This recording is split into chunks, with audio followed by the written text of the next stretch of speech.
Thanks for listening to today's episode of the Wayne County Chambers podcast, For the Record. We want to say a special thank you to our sponsors, Sport Durst of Goldsboro, Goldsboro Builders Supply, and Professional Data Management. The Sport Durst team is ready to get you into a beautiful new Volkswagen. Offering open and honest pricing on every vehicle and service, Sport Durst of Goldsboro understands the value of your time and dollars. Providing quality building materials since 1953, Goldsboro Builders Supply is your premier destination for custom designs and excellent service to builders and contractors in Wayne County and surrounding areas. Professional Data Management offers specialized service and technologies designed to help you gain maximum reimbursements for the valuable services that your office provides. Another huge thank you to our in-kind sponsors, Daniels Furniture, University Lights of Goldsboro, and Johnson Carpet One, who together worked hard to make our beautiful podcast set what you see today. And for the record, we're glad you're here. All right, Mr. Ken Fine. What's up, brother? How are you doing? One of the most interesting men, the most interesting man in the world. I am. I'm quite interesting. So usually you are behind the scenes, you're behind the thing, behind the camera. We wanted to talk to the talker, you know what I mean? We wanted to kind of get a feel for you and who you are and your company and all those sorts of things. Thank you this is it, man. This is the For the Record podcast. So our humble digs. Thanks for coming. Setup. Yeah, it's a cool setup. We appreciate you having us down. Yeah, absolutely. So tell us a little bit about you, maybe your background, where you're from, family, that sort of thing. Yeah, so I grew up lived in Birmingham, Alabama until I was 7 years old. Moved to Chapel Hill. My father is a physician, so we sort of followed him around wherever the job was, and UNC was the long-term gig that landed our family in the Triangle. Grew up in Chapel Hill, have two older brothers. Mom was a elementary school principal for a long time. My parents have both recently retired. They're in Nashville, Tennessee now. Vanderbilt was the final stop on Dad's tour. And he still teaches at the med school at Vandy. But yeah, so I'm a Triangle kid, who ended up in these parts about 20 years ago. How did you end up in Goldsboro? Well, I knew that journalism is what I wanted to do. I'd been writing for newspapers since my senior year in high school.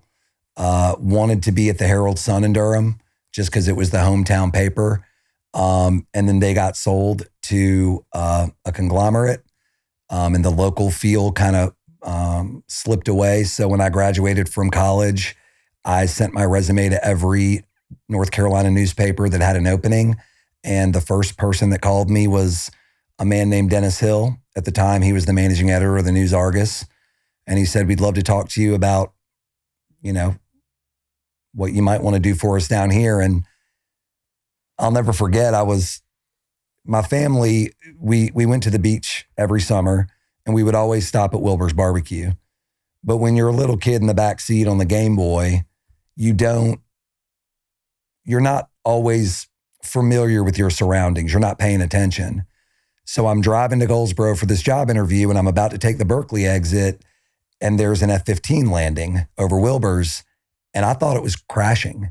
I didn't know that there was a runway. I didn't know that there was an Air Force base. I just had no idea. And consequently, the News Argus hired me to cover the Air Force base. So yeah, it was a throw it all at the wall, see what sticks. Goldsboro was the first one that called. I really connected with Dennis, but I really connected with the chief editor at the time, Renee Carey, who incidentally is now my co-editor and business partner.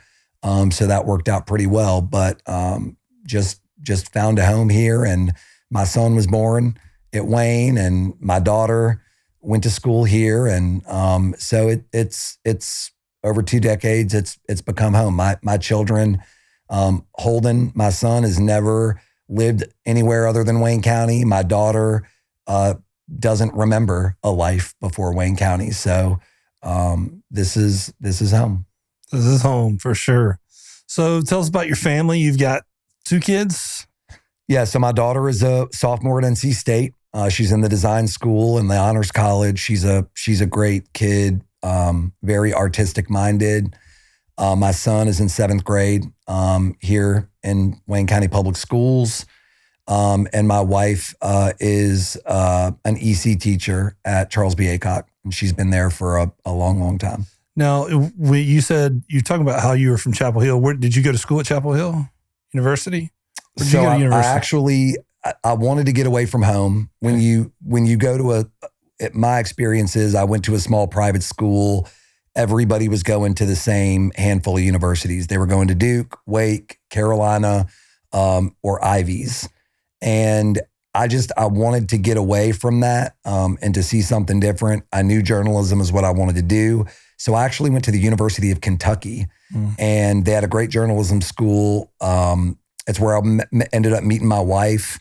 But I only stayed there for 1 year, transferred to UNC Chapel Hill. It sort of felt like an extension of the high school experience. So I then almost immediately transferred to NC State. And I graduated from State in 2005. Right on, man. Yep. NC State. There you go. Yeah, That's interesting. So 2 kids, wife, you've been married for a long time. A long time. A long, long time. Where's your wife from? So my wife is originally from Cincinnati. Her father was military.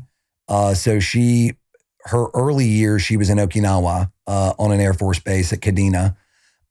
So that's another interesting parallel is that my wife as a child had sort of the Air Force brat experience, transferring from base to base with wherever dad was working. She ended up going to high school in Dallas, Texas. We met at UK and I guess all of her family is either now in Cincinnati or actually pretty close to where we are now. They've retired, and so they're living pretty close. That's awesome. That's awesome. So let's talk about journalism a little bit. That's your passion. Let's do that. How did you? I guess it sounds like you knew early that that's what you wanted to do, and then I guess you've talked about what got you here to Goldsboro. So talk about being a journalist in Wayne County. Right? I mean, that's got to be a little bit different than being a journalist in Wake County or some fancy schmancy place, right? But I mean, being a journalist here, rural, Eastern North Carolina, what's been your experience? Yeah, and I think that the best way to answer that question is there's sort of 2 realities, right? When I worked for the News Argus, it started off as typical. You go to a board meeting, you go to a city council meeting, people show up. Maybe they've got complaints. Maybe they've got applause for the board. There are, issues that they have to deal with, annexations and budgets and tax increases. And so you sit there and you just sort of tell folks what's going on. You also have the feature stuff, right? The feel good, colorful moments, which is really what I like to do the most. And that takes you to the Wayne Regional Agricultural Fair, and it takes you to the Air Force Base when members of a fighter squadron are coming home from Afghanistan, and you get to paint a picture of those moments for people.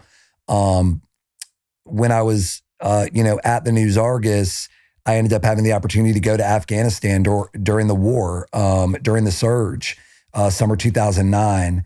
That was a pretty interesting time, but it combined the 2. People wanted to know the details and the facts and what was happening, but they also wanted to see the faces of these men and women who they live alongside.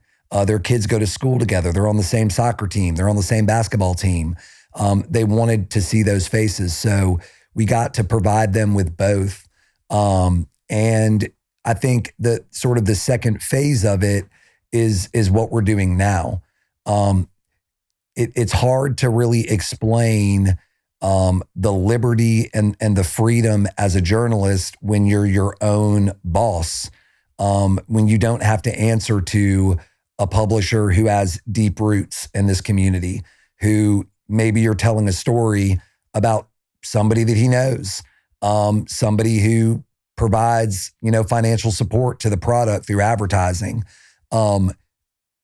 We don't consider any of that. nobody's off limits. No story is out of bounds. And when you say we, you mean because let's go ahead and fast forward away. You used to work for the News Argus as a journalist, as a, an editor or co-editor. What was the role initially with the News Argus? So I accepted the position at the News Argus in 2005. I covered city and county government. Right. Then very quickly, I became the military reporter. Right. I also became the lead feature writer and then was the assistant editor. And then I actually left the News Argus as the associate editor. So in that leadership team. What year was that? Man, I think it was 2015. Okay.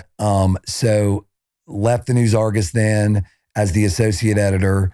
So the sort of the hierarchy in the newsroom was Renee Carey was our editor-in-chief. Dennis Hill was the managing editor. I was the associate editor. So we, made coverage decisions, assignments, edited the work that was coming in from our reporting team.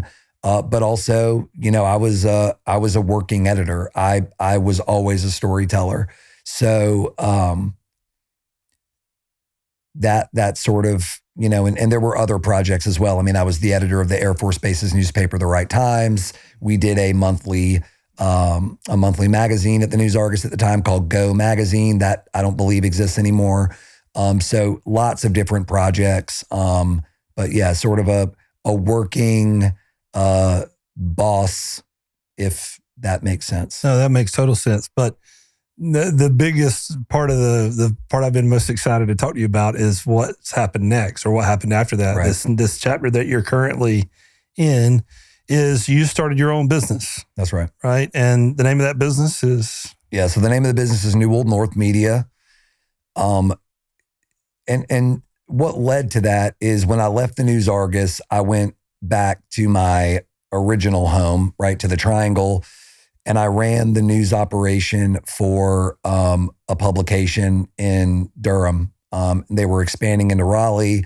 They needed somebody to run their news operation. So I took that job. What publication was that? It's called Indie Week. Oh, It's an alt weekly. Yeah, that's a cool publication. It's really interesting. Yeah. When I was a kid, they really focused on the arts. Uh-huh. So if you wanted to hear about the band that was playing at the local club, or you wanted to hear about the cool art exhibit that was opening at Nasser, or you wanted to hear about, a performance that was going on at DPAC, the Indie would have a really, hipster might be the wrong word, but it's that kind of take. Sure. And when you read as a younger person, that publication, you almost felt like you were a part of a secret club, right? The cool kids club, right? Sure. Like, wow, these are the guys who wear skinny jeans and have tattoos, and they just weren't. They don't look at the camera when you take their picture. That's right.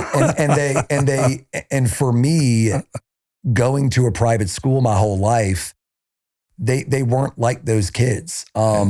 They were unapologetically individuals. They didn't conform to societal norms and standards. There was something very interesting about being a teenager and flipping through that newspaper for a completely different worldview and perspective. Yeah. So I went back there to lead their state house coverage and to lead that newsroom for the Raleigh operation, and got really familiar with investigative reporting, document diving, really digging into court cases, records requests, Freedom of Information Act, things that at the local paper here, we just never did. It's not that we didn't have the ability. It isn't that we couldn't have done those things. It just was never a thought. That isn't the way that we had covered this community. And again, it kind of harkens back to what I was saying earlier, that, and it's to take nothing away from, the folks who were in charge of the paper at that time. But, when you've been in a community for decades, and you've grown up with the folks who are now on boards and who are now judges and who are now running businesses, it can be really challenging to stand up to those folks and to hold them accountable.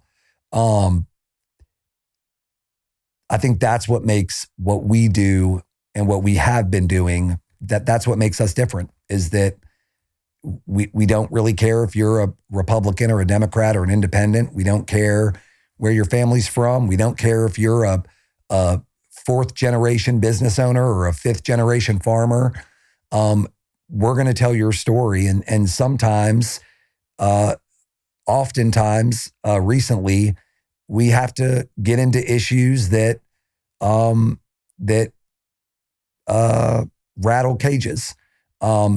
You can't do that when you're responsible for 200 employees and you need that advertising revenue.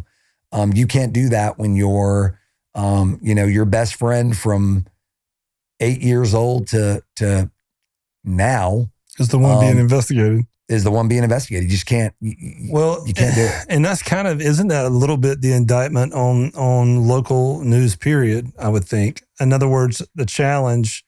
There's pros and cons, right? Yeah. And the pros are they can tell local stories. The cons are they don't tell the whole story. In a lot of cases, at least that's what you hear. Yeah, and I do think that. I mean, again, I don't think that it's unique to Wayne County. I think that it's. And frankly, I'm not sure that it's unique anymore to small communities. I think that what I have found in my experience, and I think that what Renee has found, I don't like speaking for her, but I don't think that we'd be running this company together if she didn't feel this way. We live in an interesting time where people have reasons to doubt their news sources. And they're legitimate reasons. I grew up reading newspapers. I mean, yeah, I played sports and yeah, chased girls, right? But every Sunday I read newspapers. It was a part of our family's tradition. My grandfather, I remember walking into his house in Louisville, Kentucky, and the man had stacks of newspapers. And I guess in modern days, we would say he was a hoarder. But the truth is that there was something about it. There was something about the smell of the ink on the page. There was something about the storytelling and that sense of community that a newspaper can bring.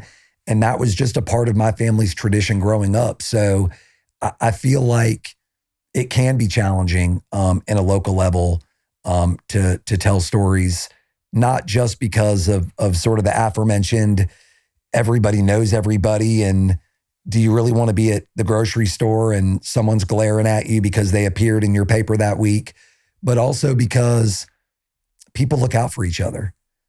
If there is wrongdoing, it's hard to uncover it because typically folks who share an office in communities like Wayne are related, or they're related by marriage, or they've been friends for a long time, or I've got an elected official and that elected official gets to appoint their employees, and all of a sudden they're relatives and they're friends. And so there are a lot of challenges that come with covering a community like this. But if you know what you're doing and you know the law, you can make it work and you can hopefully tell stories that can change the way that these communities operate. So, and I like to ask this of anybody who's involved in an organization or started a business or whatever, when you started a business here, you'd been here, but you said, I'm going to start a business and I'm going to start this business and operate it in Wayne County. Give us the thinking behind that, the business thought behind that, the strategic aspect of it.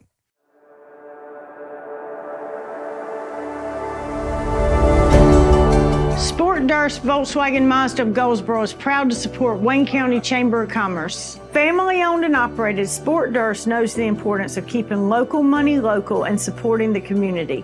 We put our customers first with the area's best pricing, best trade-in value, and best selection of new and pre-owned vehicles. Come experience the Sport Durst difference, where customers and community come first.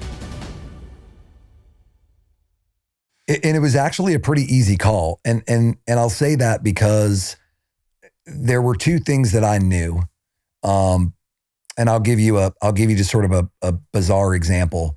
So when the Center Street revitalization was taking place, well, we've got a Starbucks on Wayne and we've got a Starbucks on Berkeley. but we don't have like a local mom and pop coffee shop. And then we see Gypsy Bean. We don't have a sneaker boutique. And then we see Rye Always Fresh. My approach to business has always been, and it's a message that I've shared with my children and their friends, is that if you want to be successful in business, what you do is you find something that other people aren't doing, or you find something that you think you could do on a completely different level than what currently exists. And as far as the choice of market, you know, I've lived in Wayne County longer than I've lived anywhere in my life. I've lived here for more than half of my life. And I knew everybody. I mean, you know, he's since passed, but I knew Chuck Allen when he was a council member, you know, before he was the mayor. I knew Kate Daniels. I knew, you know, the Troy Pate Juniors, the folks who were heavily involved in military affairs. I knew Carrie Winders, right? Who, you know, has since passed, but was our former sheriff. So that became a little easier because you've got these existing relationships with folks who are in the positions of power. And you know that at the very least, there is a familiarity and there is a cordial relationship. So it makes it easier when you start to tell stories and when you start to report, because you know the players and you've gotten a 20-year snapshot of a community and how it's functioned and how it currently functions. You weren't starting from scratch, basically. That's right. So you're not starting, it's not like me moving to Elizabeth City and saying, hey, I'm Ken Fine, I'm going to start a newspaper. And people say, who is this guy? It became easier because of relationships that I had built over a career. And I guess you knew the contours of the business market as well, from the journalism business market. Right. So you knew how it was put together. You know who put it together. You knew your competition. So I would say from a business standpoint, that it's just logical, right? That you had, I think you felt confident that you had a market, right? Oh, yeah. And that you could be competitive in that market. And then, so I always love to hear that part of the, you know, the thinking behind. Yeah. And I think what's interesting about that is that, and people look at me funny when I say this, but it's the truth. I don't think that we have competition, and that isn't a slight against other media organizations in the community. I just feel like we provide something completely different than what other people provide. And so... Which is? Explain that. Well, it's long form storytelling, right? So it's, again, document dives, it's investigative reporting. It's it goes beyond what people could imagine could exist in a local publication, because I don't have a limit, right? I have a whole paper to look at, and I can say, okay, this story needs to be 6,000 words, which is a lot of words. We haven't gone there yet, but if I need them, it's my newspaper. Yeah. I'm calling the shots. I'm making the decision. So I don't have to worry about space, and I don't have to worry about advertising, and I don't have to worry about subscribers, because we are doing work that we feel is essential to this community. And if people jump on board and want to support what we're doing, that's fantastic. But we are in a fortunate position where those other factors aren't in play. And they're not in play because we slowly built the business. It was organic. It was grassroots. We didn't bite off more than we could chew. We only, our weekly newspaper, we didn't launch that we've wanted to do this for years, but we didn't until we knew that we could support it. So let's talk about that part. So you've got these different products under New Old North Media. That's right. So you have a media company. We do. In Wayne County, in Goldsboro. There are various product lines.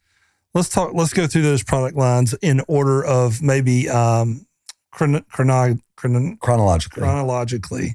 All right. So it started with newoldnorth.com, which is a website. Right. We have a Facebook page. We have a lot of followers. And you would post how many times whenever we felt like it. Yep. So it was kind of it was not like on necessarily a cycle. It was almost by, it was intentionality, but it was really just you saw something interesting or there was a demand for something and you would attack it or approach it. That's right. So which could be, and I say attack, I didn't mean to use negative words because that would range, as I recall, that would range from high school football on Friday nights. That's right. Elevating these kids that are doing really cool things in the community. Yeah. To, hey, this is what your elected leaders just decided to do. That's right. So yeah, and essentially it was, there were issues, and that's what we focus on, right? So we don't do ribbon cuttings. We don't do, things like that. There are other organizations that we think do a pretty great job of handling those things. We focus on issues. So, the school board's got a $5 million deficit and nobody's talking about it. And we're in the meeting and we're like, what? And we start reporting, and now the superintendent loses his job, and now the finance officer, and it builds and builds. And then we start doing document requests, and now there's the story about an overpriced attorney. And then, but as far as intentionality, yes, once the story emerges, we are going to see it through until the bitter end. But when we were just running the website, we did these things kind of when we felt like it. There is something going on that we feel like this community needs to hear. And because Renee and we felt we're reputable in this community, given our decade of experience at the local paper, we felt like people would trust our names, and everything we reported was backed by documents. Because what you'll find in this day and age, and frankly, I have the same concerns, is that when you watch the big market TV networks or when you look at the big market newspapers, you find yourself asking questions that I didn't ask when I was a teenager reading these papers. Well, this doesn't seem objective. It seems like it's leaning one way or another. It seems like they've got an opinion and a prerogative, and that's why they're doing this story. So while we do offer an editorial, our take on what's happening, the story itself is always data-driven, document-driven. This is an email that we secured. Here is a picture of the email. This is a spreadsheet or a document or a copy of the budget. This is where this information came from, because we felt like that was really important. So the website existed in sort of that sporadic, we do it when we think it's essential. Our social media accounts also incorporated, like you said, Friday Night Football or the cheerleading competition or Cures for the Colors color run. Events that we felt in our previous experience might have gotten one or two photos. And we're like, no, let's blow these things up. Let's give these people, I want to see as many faces as I can. And, the other night we were at Wayne Christian School.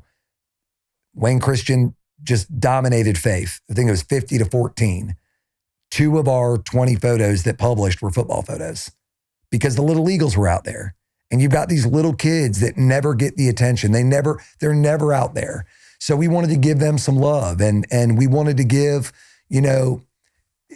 we wanted to show people that at that school, it's about more than the game. It's about the family atmosphere. It's about the community. So how do you tell that story through photos? So that was another part of what newoldnorth.com and our social media offered. And then we decided, well, we did not feel that there was a robust local magazine, a lifestyle magazine. So we said, let's do that. And Eastbound and Downtown was born, right? Which was a local lifestyle magazine where we told long form feature stories with really quality photography. Ad clients bought in immediately. They were excited. We did an oversized magazine, kind of it was a different size. So this is interesting. I've heard you mention and talk about this a little bit before, but just random non-journalistic or print media people, explain that. Because like that decision to go from like the 8.5 by 11 to what? Oh, it was calculated. Yeah. So now we're at 9.5 by 11.5. Okay. And why is that calculated? What's the distinctiveness of that? So when I was growing up, there were two things that I loved, other than baseball, tennis, golf, basketball, the sports stuff, right? And it was Rolling Stone magazine was one of them. And back then, and I do think this has changed, Rolling Stone, again, you felt like you were in a secret society. You were reading stories about, musicians that you idolized and worshiped, and you got to read like 3,000 word feature stories with big, beautiful photographs. And the old Rolling Stone magazine was a physically bigger publication than anything that you would see. And so I decided, and Renee was into it, that when we did a print publication, that we wanted it to be different than anything that people around here had seen. And it was sort of an homage to Rolling Stone, right? And we did an oversized publication. And what's interesting is when people provided feedback on the magazine, the first thing that they said was, I love the way this feels. And it was that matte lamination, and it was the weight of the paper. And, but that attention to detail is so interesting because, when you hear people talk about business or art or anything really, there's a anybody can tell the difference between good and bad. That's right. But the difference between good and great, there's something distinctive. There's an attention to detail. There's an attention to aesthetic. There's an attention in other words, that brand, whatever that brand is that's built, it is more than just a logo or some two-dimensional image. There's something that builds the character of that brand. And I think it's like this conversations about stuff like this that's made New Old North Media relevant. Right? Well, and I don't know who wants to hear it, or, maybe they won't find it interesting, or the conversation we had before the cameras cut on, right? Which is, if people see me, I look like this. I've got a hat. I've got a hoodie. I'm usually holding an oversized glass bottle of Coca-Cola. I've got on my sneakers. And that has become part of the brand. And it wasn't intentional, but again, we want to be accessible. We want people to be able to approach us like we are just anybody else.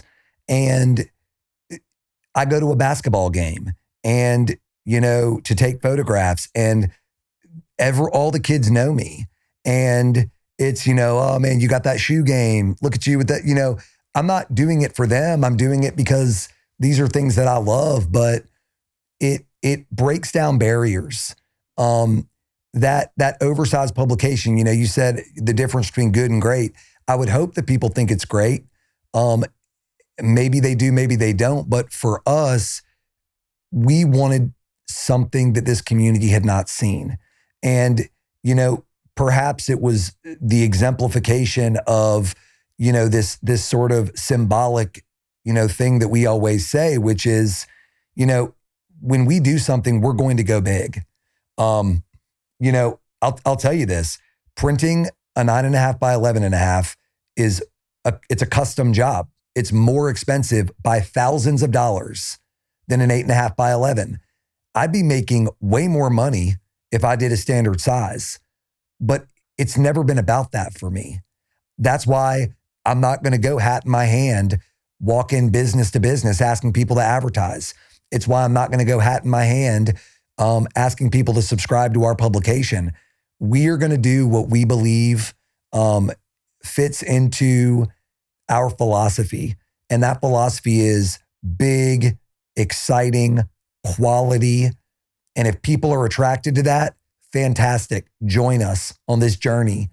If it's not your thing, maybe one day we'll deliver something that will be. And until then, we hope that you get some enjoyment out of what we're putting out, but that's all part of it. It's some of it was calculated, some of it was just authenticity. I don't know how to be any other way than this. And what's interesting is I'll go into a boardroom and I'm covering a meeting, and a lot of people know who I am and they know why I'm there. And there's an expectation that comes with that. And then there'll be some, old timers, and they'll look at me and be like, who is this kid in the hat and the hoodie? Like, who is this guy? Right? Because you're up against this traditional way of thinking.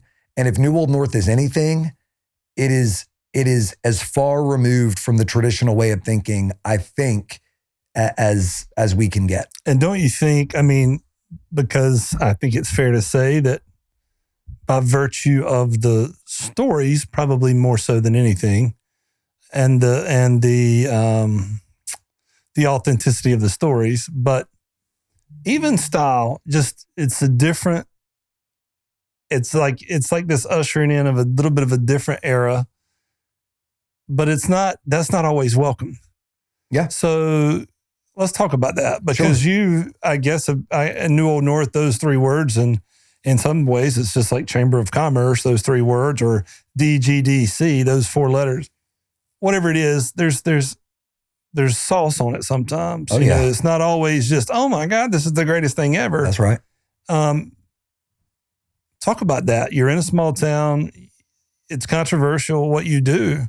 How do you navigate around that? I don't think we try to navigate around it.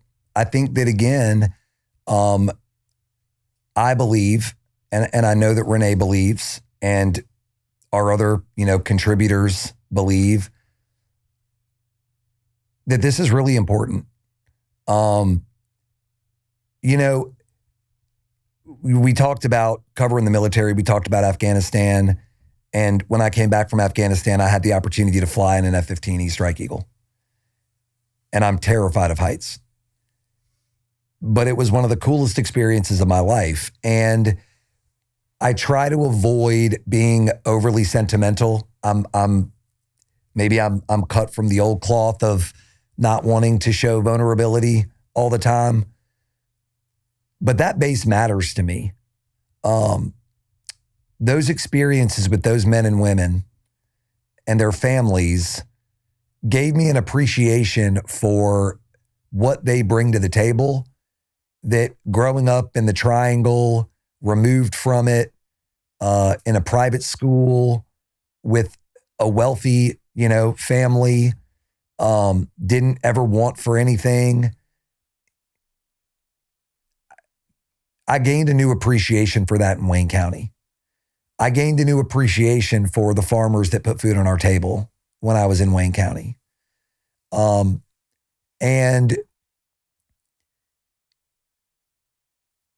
I feel like what we do really matters. I feel like if there's no accountability, and if people are doing whatever they want, and by people, I mean specifically people in power, that we can find ourselves in a really dangerous place. And so when I think about that work, and I don't run from it. Yeah, New Old North, there are three types of people in my experience. There are people who just don't know who we are at all. I think that the number of people like that in this community is shrinking. I don't think there are that many of those folks left, but they exist. There are people who are ride or die, fanatic, loyalist readers. They are going to read, they are going to share, they are going to subscribe. They will do whatever it takes to ensure that New Old North is still doing what we're doing. And then there are people who say, why couldn't you have just left well enough alone? And what I have found is that the people who wish we had left well enough alone oftentimes are benefiting from the status quo. And, you know, let's talk about what happened in a 5-year span when nobody was really watching. A school district in a $5 million deficit. A sheriff's office investigated by the federal government. A city government that's had some issues getting their audit stuff together. This is what happens when nobody is watching. This is what happens when nobody's asking questions. We've got elected officials, and, you know, I don't want to get too crazy on the mic today, but there are folks in office right now who are so underqualified that they're dangerous and they're costing this community money. That only happens when people aren't engaged in the process. Yeah, can I speak? I want to talk about that for just a second. Sure. In apolitical terms, because absolutely, you know, by virtue of us, we try to stay neutral, but we don't try to stay neutral on the fact that we care and that our members care, and they ought to. You know, I think as of Saturday when it finished, 1,955 people had voted in the primary election for the city of Goldsboro elections. Right. Is that right? It's somewhere in that ballpark. So Tuesday will come, and that's election day for primary. Yep. And there'll be same day voters, but my guess is it's going to be less than 3,000 people. If you get a quarter of eligible voters to vote for the Goldsboro mayor race, which everybody can vote for, every registered voter in Goldsboro can vote for it, I will be stunned. Yeah. So let's say that you get 3,000 votes. That's less than 10% of the city of Goldsboro, right? To determine who can even be elected. Yep. Next. When you had a robust turnout in the 2019 election, the general election, but it was what, 5,000 people? Well, and isn't it interesting? I'm trying to remember how many people voted in the 2019, but it was... Well, and right. And I think what you find is what's really interesting is every city council seat and the mayor seat in the city of Goldsboro, Wayne County seat, is up for re-election this November. In a year where you're not voting for governor and you're not voting for Senate and you're not voting for president. Why is that? Who constructed it that way? Is it coincidence? Was it intentional? Because turnout is low. And when turnout is low, money matters more. Name recognition matters more. You don't, and in the absence of real focus on the election itself, it's sort of just, who knows who. I mean, it's just that I'm sort of with you on the principle of, it's very frustrating to see such big decisions that affect people's daily lives get made with so little input. And here's the thing, right? And this is why I believe that what we do matters in a nutshell. If people don't understand the issues that we are facing as a community, maybe they don't go out and vote. Because what do I care? Or right? What difference does it make, right? What difference is it going to make? Yeah. But when they understand the stakes, then they're more likely to participate in the process. And I'll give you a great example. It is not that hard to go through the DoD budget, Department of Defense budget. But for some reason, nobody's doing it. Well, we did it. And in that budget, the Chief of Staff of the Air Force, who is now, by the way, the chairman of the Joint Chiefs, said the future of the United States Air Force does not have room for the F-15E Strike Eagle. Now, that is a massive story for Wayne County, North Carolina. That is perhaps the biggest story ever for Wayne County, North Carolina, because if we do not have folks advocating for the future of the Strike Eagle or whatever might replace it, bring it here to Wayne County. If we don't have people banging that drum, without Seymour Johnson Air Force Base, this is a very different community. So we told the story, and people were stunned, shocked. I cannot tell you how many emails and phone calls we've gotten about that piece. And the reason is because how did we not know this? And when you've got that type of issue with those types of stakes, everything else in your community has to be functioning perfectly. We can't have water and sewer issues in the city of Goldsboro. We cannot have 16 failing schools in Wayne County Public Schools making us a low performing district. We cannot have it, because if you have those things and it comes time, and the time is going to come where Wayne County loses the F-15E Strike Eagle because it's an aging aircraft. Eventually it will go, whether it's 2 years or 20 years. If everything else is not aligned perfectly, what's going to stop the United States Air Force from saying, we can move the 916th Air Refueling Wing down to Pope or to Cherry Point.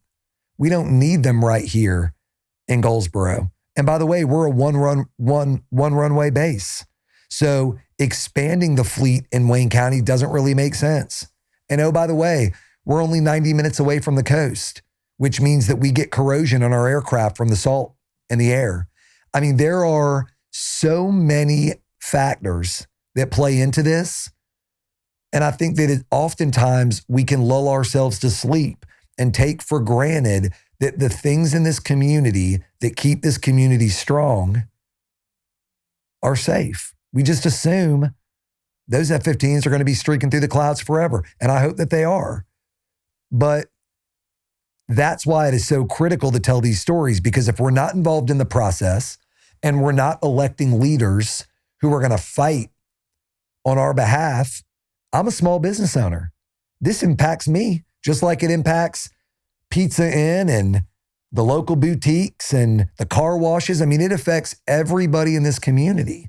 So that stuff matters. And I would say that the reason why we continue to do what we do unapologetically is because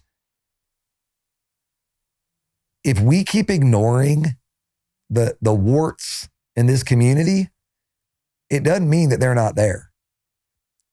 And they get bigger and bigger and bigger.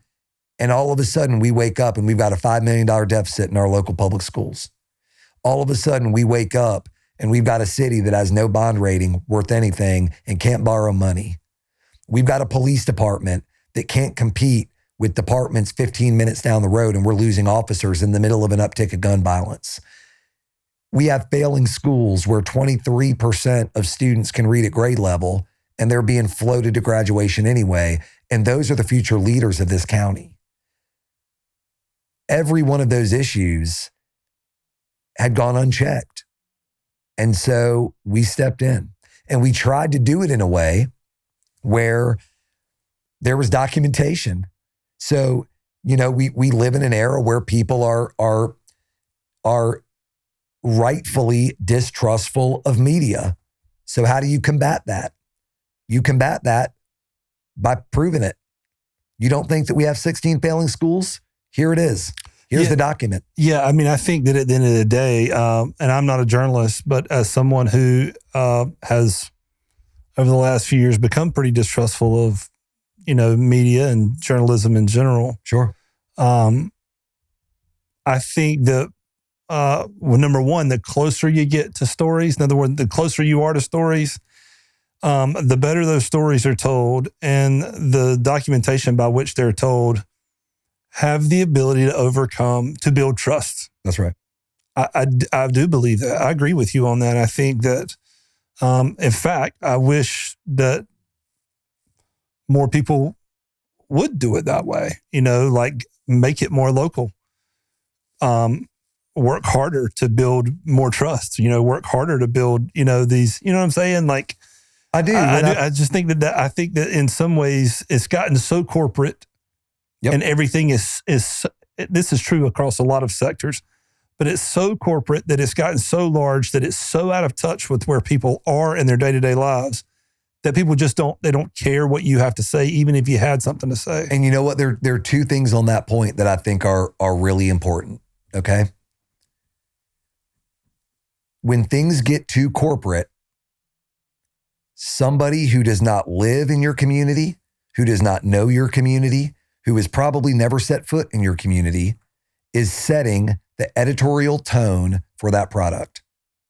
They are the ones making the decisions on what you can and cannot write, on who you can and cannot go after.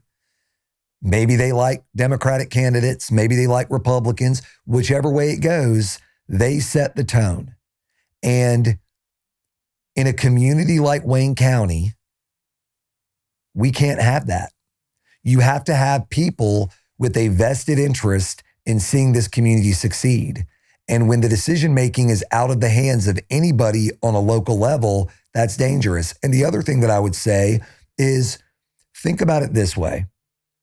When you've got decisions being made outside of Wayne County that impact Wayne County, there's nothing authentic. Nothing authentic can come from that, right? You also have another issue, and the other issue is media, right? The big umbrella media wants you to believe that Washington, D.C. is the only thing that matters. And what I would argue is that it doesn't matter at all. It does not matter to Wayne County, North Carolina at all who the President of the United States of America is. What matters is who your school board member is, who your city council member is, who your county commissioner is. All the decisions that are made that are truly going to impact your daily life the most are being made right here in Wayne County. And yet nobody watches the meetings. Nobody comes to the meetings. Nobody comes to speak out on the budget. Nobody participates, just like what we were talking about with voting. And that's scary and it's dangerous. So the only way you're going to get people to care and to become involved in the process is to show them what happens when they're not. And I think that those are the types of stories that we've told. I mean, they are, we try very hard in every edition to make sure that we've got a feel-good feature. But the truth of the matter is there's some major cleanup that needs to happen. And people need to hear what's really going on. Outstanding. Well, listen, Ken, thank you so much for your time, and thank you for all you do, and thank you for just shedding some light on journalism in Wayne County. Appreciate you.